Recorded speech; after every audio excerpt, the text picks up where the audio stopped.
عبد الإله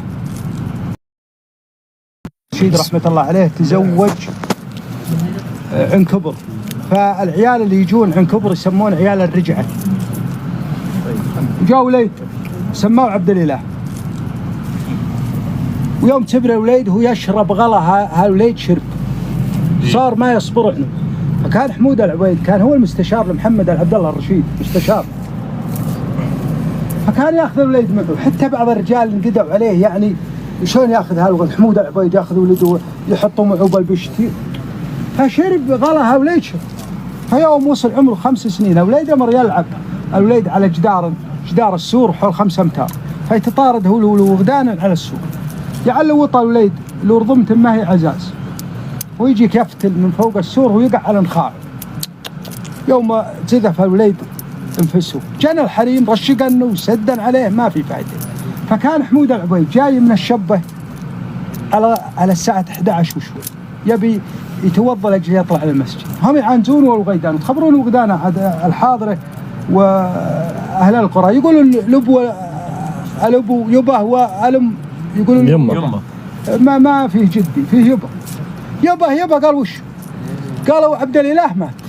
هو يبرز على ركبه، يوم شاف الناس تراعي له يشد على الباكورة ويقوم، قالت ترموا ميتك ما ترموا ميتك. الله أكبر. دخل توضأ هو الفتيلة السراج شبت بصدره،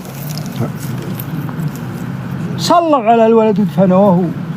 يوم خذ 3 شهور ويجي ولده ماجد، قال يبا، قال نعم، قال سألتك بالله من لك 3 شهور ما انت ابو ماجد اللي انا خبر.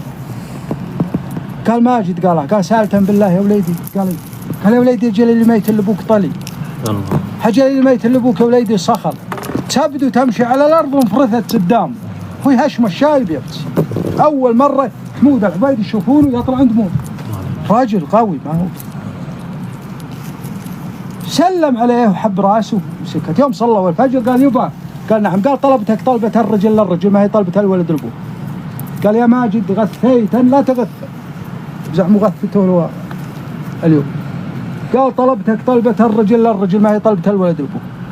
قال عطيته. قال ابي اطلع على العاجزة، نبيك تطلع مها الصيران وتشوف هالبطاح وتستانس يا بي وتغير جوك. قال تم روح.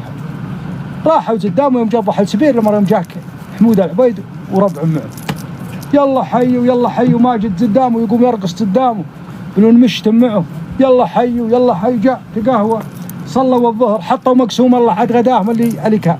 يوم تغدوا ياخذ باكورته والشايب وهو ينصلت مع الشعيب يتمشى يخط